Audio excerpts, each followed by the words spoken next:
ये क्या हुआ, कैसे हुआ, क्यों हुआ, कब हुआ, जब हुआ तब हुआ, ओ छोड़ो ये ना सोचो, ये क्या हुआ। না গান শোনাবো না, কিন্তু এ না সোচো বলাও যাবে না, কারণ পরীক্ষায় এমন সমস্ত ট্র্যাপ তৈরি আছে তোমাদের জন্য যে যদি এই ভিডিওটা না দেখো সেই ট্র্যাপে পড়বে। সাবজাংটিভ মুড, সাবজাংটিভ মুড, এই মুড কি জিনিস এবং কখন এটা ব্যবহার হয় এবং কিভাবে আমাদের পরীক্ষায় বোকা বানায় এক্সামিনাররা, দেখে নাও, শিখে নাও, আর ভিডিও শেয়ার করতে ভুলবে না।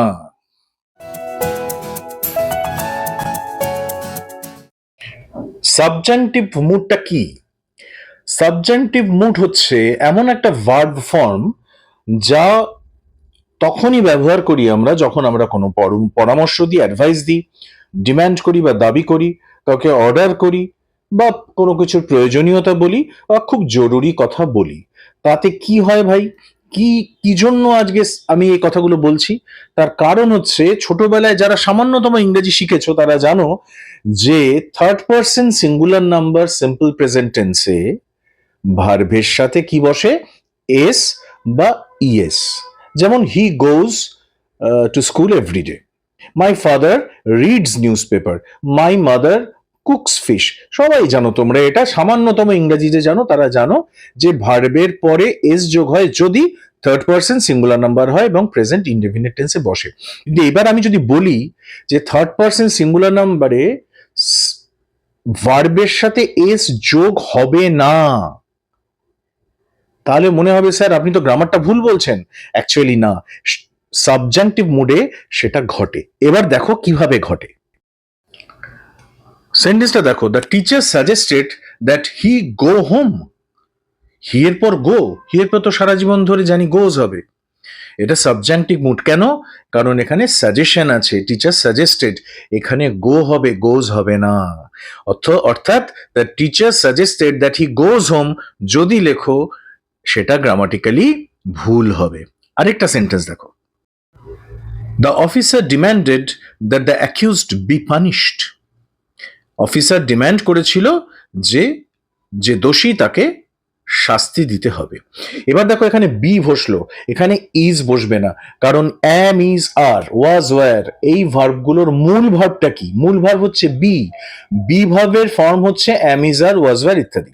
সুতরাং মূল ফর্মটা বসবে সবসময় এই সাবজাংটিভ মুডে, অর্থাৎ ডিম্যান্ডেড, সাজেস্টেড, অর্ডার এই ধরনের যখন আসবে দ্যাটের পরে ভার্বের মূল ফর্ম বসবে, এখানে বি বসলো। তাহলে কার পরে সাবজেক্টিভ হবে ভার্ব? যেমন ধরো suggest, recommend, demand, insist, order, এই শব্দগুলোর পর যদি দ্যাট থাকে তাহলে ভার্বের মূল ফর্ম বসবে, তার সাথে এস বা ইএস যোগ হবে না। এটা খুব ভালো করে মনে রাখো।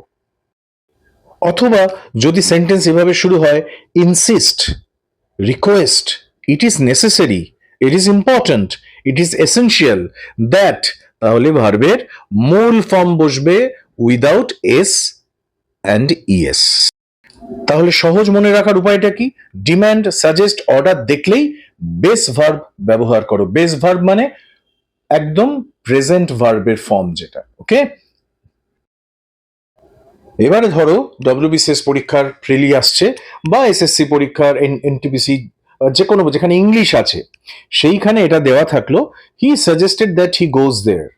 এর মধ্যে ভুল কি আছে? একটা হতে পারে প্রশ্ন, অথবা এর মুডটা কি, ইম্পারেটিভ মুড, সাবজাংটিভ মুড ইত্যাদি ইত্যাদি মুড দিয়ে দিল। প্রসঙ্গত বলে রাখি, মুডের একটা আলাদা ভিডিও কিন্তু আমার প্লেলিস্টে পেয়ে যাবে, সেখান থেকে মুডটা জেনে নাও।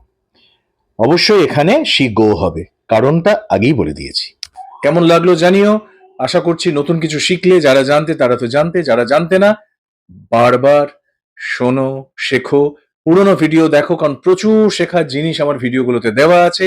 বিশেষ করে how to train your memory, how to achieve a memory which is incomparable, how to remember anything and everything, সব দেওয়া আছে। প্লে লিস্টে গিয়ে দেখে নাও।